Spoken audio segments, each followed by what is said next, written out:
Hi guys WhatsApp and welcome back to my channel. আজকে আবার তোমাদের সঙ্গে কিন্তু আরও একটা স্কিন কেয়ার নিয়ে চলে এসেছি, কারণ এখন গরম পড়ছে ধীরে ধীরে, আর স্কিন কেয়ার জন্য একটু ডিফারেন্ট আমাদের ট্রাই করতে হবে, কারণ শীতের স্কিন কেয়ার একরকম আর গরমের স্কিন কেয়ার একরকম। গরমেও আমার মতো এরকম গ্লাস স্কিন একটা ধরে রাখতে হলে পরে আজকের এই ভিডিওটা কিন্তু ফুল স্কিপ না করে তোমাদেরকে দেখতে হবে। আর আজকে তোমাদের সাথে শেয়ার করবো গ্লিসারিনকে তোমরা কী করে গরমেও এভাবে ব্যবহার করে আমার মতো এরকম গ্লাস স্কিন ধরে রাখতে পারো। আমি কিন্তু যে ফেশিয়ালটা যে তোমাদের সাথে শেয়ার করছি সেটা আমি কিন্তু করে এসেছি, এবং তারপরেই দেখতে পাচ্ছ এই হারে গ্লো করছে, এবং তারপরেই তোমাদের সাথে কিন্তু আমি ইন্ট্রোডাকশনটা শেয়ার করছি, এবং তাতে বুঝতেই পারছো যে গরমেও আমার স্কিন কিন্তু এরকমই হেলদি এবং গ্লোই থাকবে যদি আজকের এই রেমেডিটা তোমরা প্রত্যেকদিন রাতে ট্রাই করতে পারো। এবং গ্লিসারিন যেহেতু একটু থিক হয়, মানে খুব ভারী হয়, এবং সেটা কিন্তু আমরা শীতকালে মেনলি ইউজ করি, তো গরমকালেও গ্লিসারিনের এত গুণ আছে সেটাকে তোমরা কিন্তু ইউজ করতে পারো কিভাবে এই গরমে, সেটা আজকে তোমাদের সঙ্গে রেমেডিতে শেয়ার করবো। তো চটপট কথা না বাড়িয়ে চলে যাই, চলো আজকের মূল ভিডিওতে যাওয়ার আগে যেটা করতে হবে, আমার চ্যানেলে প্রথম এসে থাকলে বা আমাকে প্রথম দেখে থাকলে আমার চ্যানেলটাকে অবশ্যই সাবস্ক্রাইব করতে ভুলো না। নিচে রেড সাবস্ক্রাইব বাটনে হিট করে, রেড কালারের সাবস্ক্রাইব বাটন আছে সেখানে গিয়ে হিট করবে, যেটা টোটালি ফ্রি, এবং পাশে নোটিফিকেশন বেল আইকনটাকে অল হিট করে অল বাটনটাকে প্রেস করে দেবে, যাতে পরবর্তী আমার ভিডিওর আপডেট তোমরা সবার আগে পেয়ে যাও। এবং অবশ্যই যেটা করবে, আমার ভিডিওটাকে থামস আপ দিয়ে লাইক করবে, শেয়ার করবে তোমার ফ্রেন্ডস ফ্যামিলি সকলের সাথে। তো চলো আর দেরি না করে চলে যাই আজকের মূল ভিডিওতে।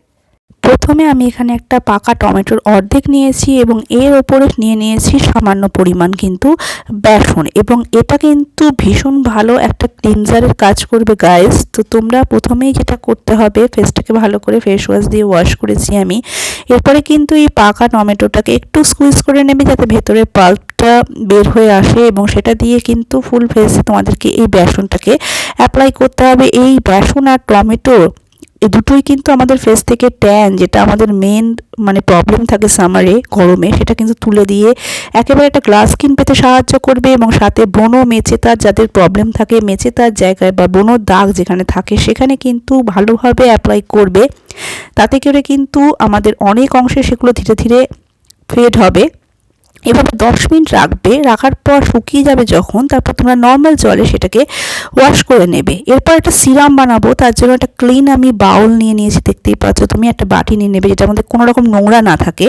এর মধ্যে নিতে হবে 2 চামচের মতো কিন্তু গোলাপ জল, সাথে মেশাবো সামান্য গ্লিসারিন এবং একটা ভিটামিন ই ক্যাপসুলের অয়েল। খুব ভালো করে এটাকে মিশিয়ে নেবে, এবং টমেটো অ্যাপ্লাই করে ফেসটাকে ওয়াশ করে এসেছি, দেখতেই পাচ্ছ কতটা ক্লিন অ্যান্ড ক্লিয়ার গ্লোই লাগছে। এরপর এই সিরামটাকে কিন্তু নাইটে তোমাদেরকে অ্যাপ্লাই করে নিতে হবে। তো প্রত্যেক দিন তোমরা এই রেমেডিটা অ্যাপ্লাই করতে পারো, কোনো সমস্যা নেই, মানে আজকে কালকে এরকম কোনো ব্যাপার নেই, প্রতিদিনই তোমরা এই রেমেডিটাকে কিন্তু অ্যাপ্লাই করতে পারবে এভরি নাইটে। এবং যতদিন তোমরা অ্যাপ্লাই করবে দেখবে ধীরে ধীরে কিন্তু তোমাদের সমস্ত ব্রণ, মেচেতা, দাগ, ব্রণর দাগ, এগুলো সব কিছু কমে যাবে, ট্যান কমে যাবে। চোখের ওপরেও যেহেতু আমি অ্যাপ্লাই করছি, চোখের ওপর থেকেও যাদের ডার্ক সার্কেল এবং ট্যানিংয়ের সমস্যা থাকে সেটাও কিন্তু ধীরে ধীরে সেটা তোমাদের কমে যাবে। এবং খুব ভালোভাবে কিন্তু এটাকে ফুল ফেসে অ্যাপ্লাই করে নিলেই কিন্তু নাইটের স্কিন কেয়ারটা তোমাদের কমপ্লিট হয়ে যাবে, এবং এরকম একটা ফর্সা উজ্জ্বল ত্বক তোমরা কিন্তু কয়েকদিনের মধ্যেই অ্যাচিভ করতে পারবে। তবে স্থিরভাবে এটা করতে হবে, ভাববে না যে একদিন দুদিনের মধ্যেই রেজাল্ট পেয়ে যাবে, সেটা কিন্তু কোনো দিনই না। অ্যাপ্লাই করতে হবে, তারপর কিন্তু তোমরা এটার রেজাল্টটা দেখতে পাবে। তো আশা করি আজকে তোমাদের এই রেমেডিটা ভালো লাগলে অবশ্যই আমার চ্যানেলটাকে নতুন এসে থাকলে সাবস্ক্রাইব করবে, আমার ভিডিওটাকে লাইক শেয়ার করে দেবে সবার সঙ্গে, এবং আমার সাথে থাকবে। সো টেক কেয়ার, সবাই ভালো থেকো, বাই বাই।